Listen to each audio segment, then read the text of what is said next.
Hola, ¿qué tal? Bienvenidos a Noticias Ourense. Hoy es martes 30 de junio y comenzamos este informativo repasando algunas de las noticias más importantes de la jornada. Ourense está en alerta roja por el calor hasta el miércoles. Por otra parte, la Iglesia busca fórmulas para que sus inmuebles sean autosuficientes. Y además, Galaxia recibió el premio Trasalba coincidiendo con los 75 años de su creación. Comenzamos.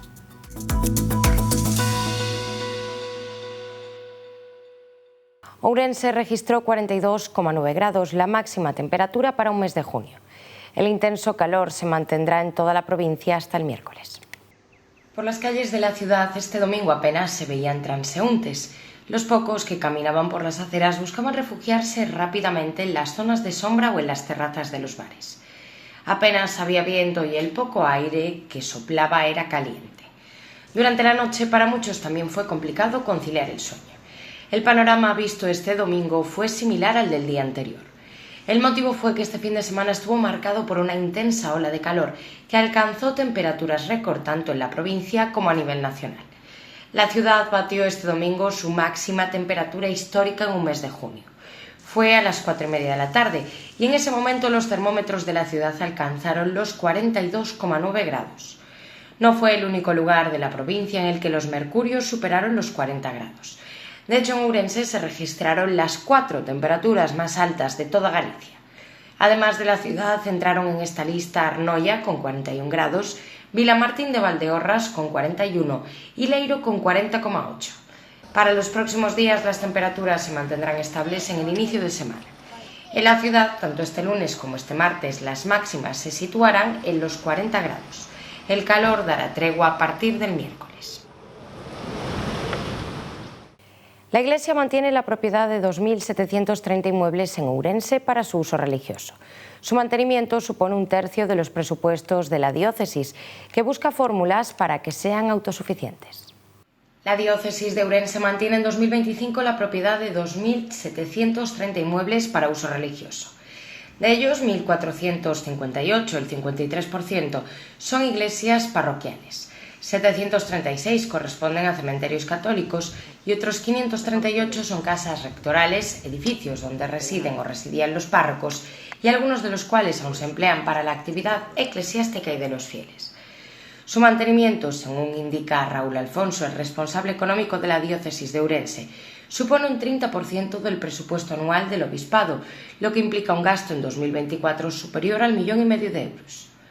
Por su tamaño, la ciudad es el lugar donde se acumula el mayor número de estas propiedades, contabilizándose 46 iglesias, 15 cementerios y 39 casas rectorales, hasta alcanzar el centenar de propiedades. Le siguen los concellos de Celanova, donde solo se registran 5 iglesias menos que en Ourense, Allariz y Bande. La Xunta de Galicia, de la que recibieron 47.250 euros en 2024 para intervenciones en patrimonio, y la Diputación de Ourense, con quien el Obispado cerró esta semana un acuerdo marco para 9 intervenciones y un protocolo para los próximos 4 años, son las principales entidades colaboradoras. La intención de la diócesis es que su patrimonio pueda autofinanciar las intervenciones que requiere y para ello buscar atraer al turismo con un modelo semejante al de la Catedral de Ourense, que está próxima a autofinanciar sus gastos con los ingresos de las visitas. La editorial Galaxia recibió el 43 Premio Trasalba. La editorial Galaxia recogió el Premio Trasalba sumida en los actos de celebración de su 75 aniversario. De la especial relación entre Otero Pedrallo y Galaxia, de la que fue fundador y presidente hasta su fallecimiento en 1976, reflexionaron las autoridades a lo largo de sus intervenciones. Mas nunca vimos tan chea de enerxía. Falta fai para afrontar o futuro que segue a ser a súa vocación, crear por vir. Tal que reza o lema destas celebracións. Díxeno algunha vez, unha editora non é unha fábrica de libros, é unha xestora de coñecemento, xestora e distribuidora capaz de soñar proxectos e difundilos. Tamén xestora de ilusión. Lembrar e homenaxear na Casa Grande de Trasalba, na Casa Grande de don Ramón Otero Pedrallo, a significación da editorial Galaxia, que o noso patriarca das letras presidiu dende a súa fundación e a que deixou o seu valiosísimo legado, é unha cuestión de xustiza e de honra que a min personalmente me gratifica aínda máis. En esta línea se expresó también Antón Vidal, presidente de Galaxia, al recoger el galardón. Recibir este galardón, que leva o nome e o espírito de don Ramón, que foi o noso primeiro presidente, ten para nós un valor moi especial, porque Galaxia naceu precisamente co propósito de dar continuidade a través da palabra escrita do legado dos homes e mulleres que, como a él, soñaron unha Galicia culta, viva e dona de seu. E Galaxia, con 75 anos de historia, demostra que o nacionalismo e o galeguismo teñen espacios para o encontro, para a reflexión compartida e para a acción conxunta. Conmemorar os 75 anos de Editorial Galaxia é moito máis que celebrar a trayectoria dunha empresa cultural.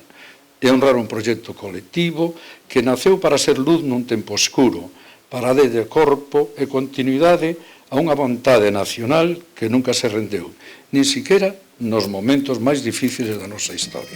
Tras los 75 años de la editorial y la rememoración de Castelao que está marcando culturalmente 2025, el presidente de la Fundación Otero Pedrayo, Eduardo López, adelantaba que ya trabajan en la conmemoración de los 50 años del fallecimiento del literato de Trasalba y el centenario de la Guía de Galicia, que Otero publicó por primera vez en 1926 y reeditó actualizada ya bajo el paraguas de Galaxia. Don Ramón Otero Pedrayo creou unha filla en 1950 que lle puxeron por nome Galaxia. El foi o seu presidente hasta 1976, en que faleceu. Pero é que en 1975, o 2 de xullo, é dicir, casi pasado de 2 de xullo de 1975, diante do notario Moure Mariño, facía o seu testamento no que deixaba todo isto, o que é a casa, o que é o seu entorno, deixaba yo a Galaxia.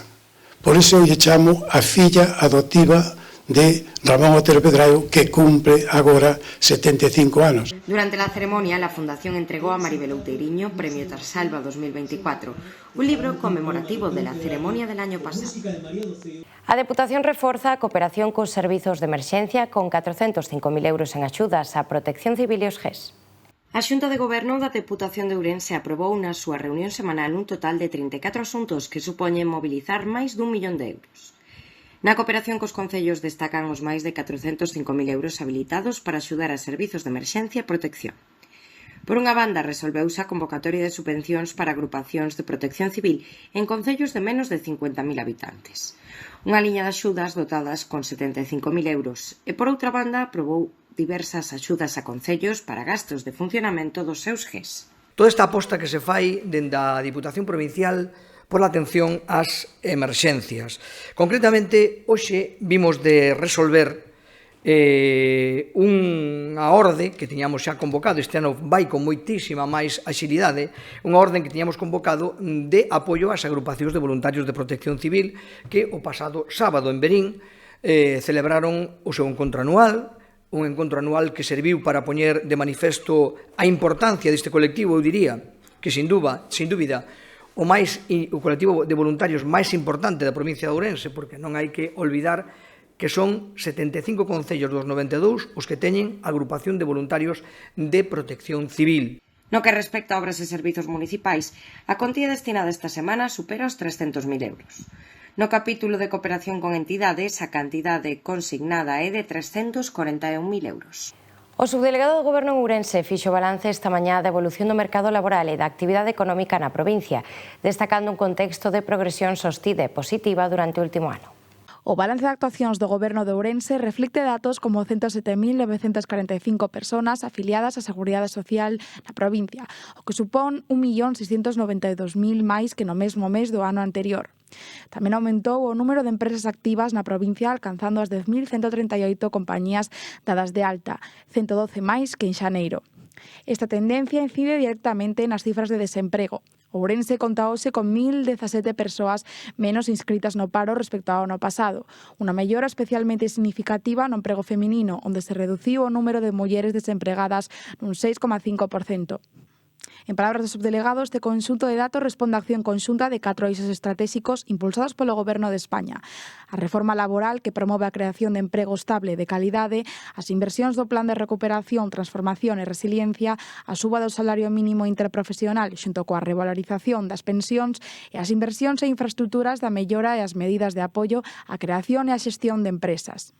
Toda esta situación de maiores cotizacións, maior xente traballando e maior número de empresas revierte directamente na garantía, na contundencia, na sostenibilidade do sistema público de pensións, que é un sistema cada vez máis garantizado porque significa que os bons datos da economía desde o punto de vista das cotizacións, da diminución do emprego e da creación de empresas garantizan unha sostenibilidade da protección social. Neste sentido, Ourense recibe cada mes 106 millóns de euros en pensións.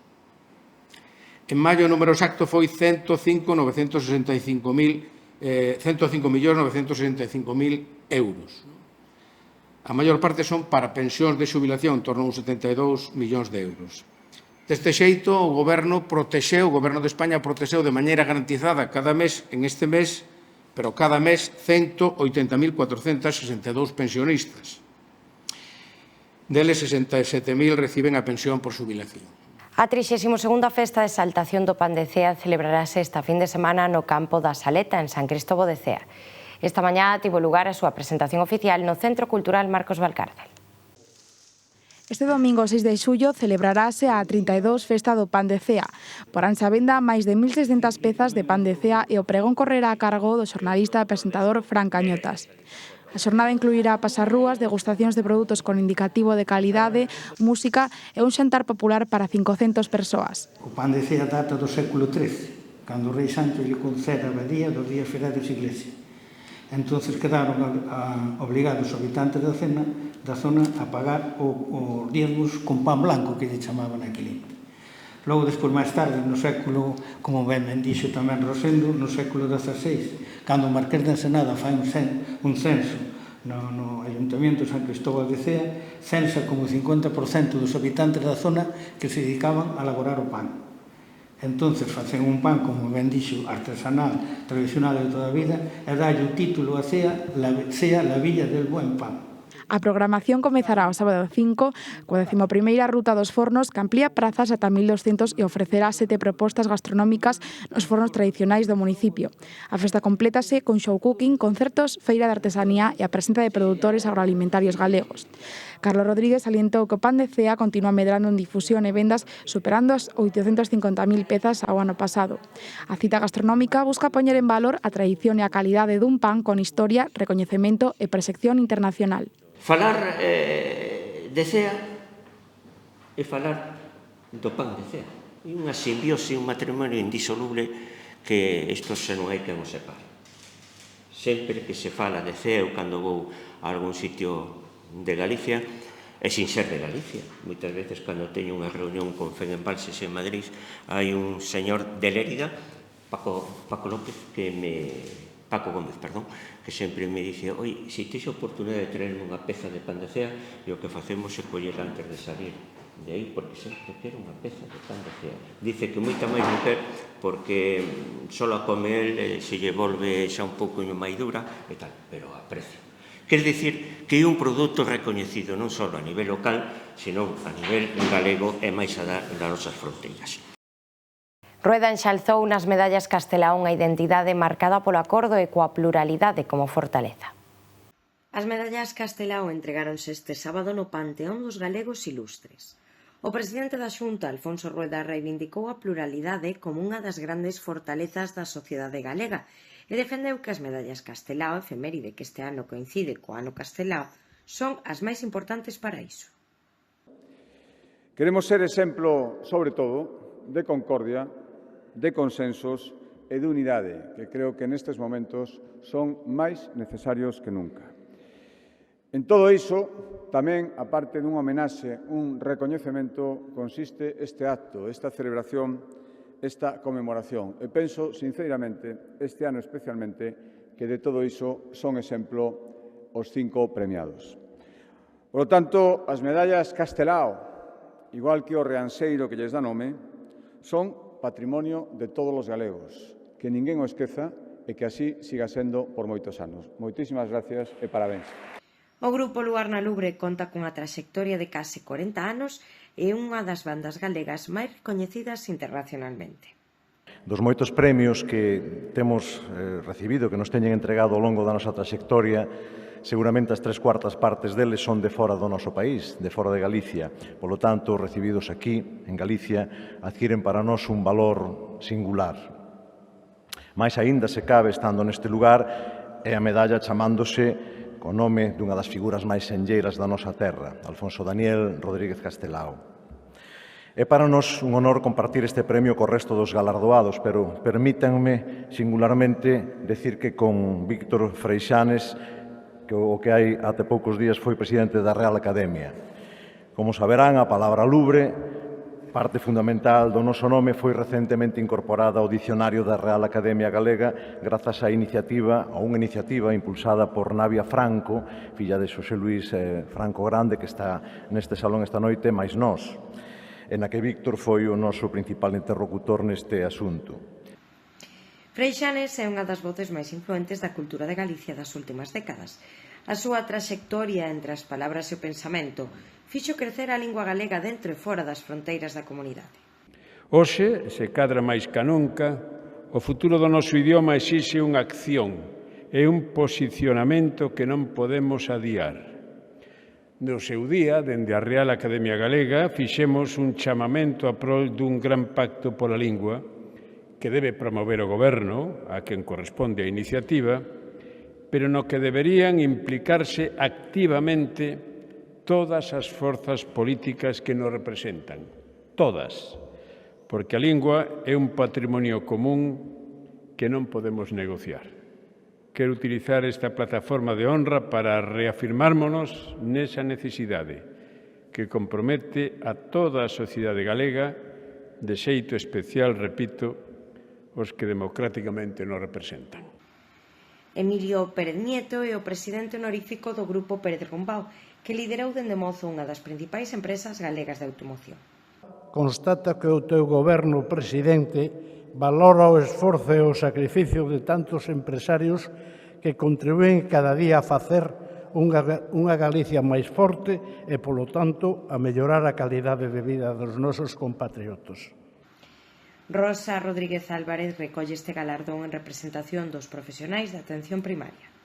Pero estar hoxe aquí, recibindo unha medalla Castelao, no nome dos meus pacientes, no nome do meu queridísimo equipo de adormideras e sobre todo no nome de toda a atención primaria galega, é algo que é como un soño que a veces faime dicir os que me rodean, beliscádeme porque non sei se estou experta.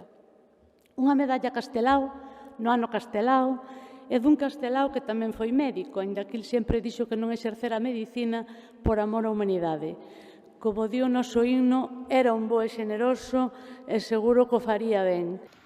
A Asociación Galega de Esclerose Lateral Amiotrófica, a GAELA, destaca polo seu labor dende 2009 acompañando e apoiando os afectados por esta doenza.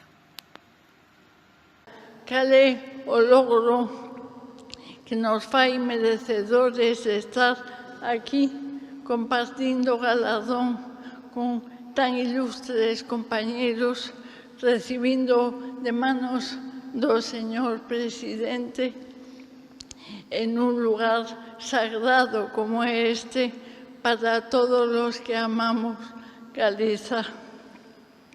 E dende a sepultura de Rosalía chégame un rumoreo que di: non murmuréis de mis sueños.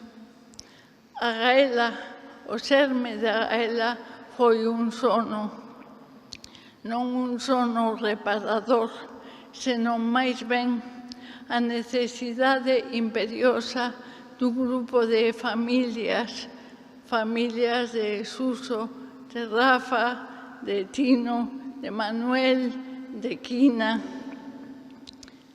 de dar un paso adiante e decidir que iban a loitar pola causa dos enfermos da ELA.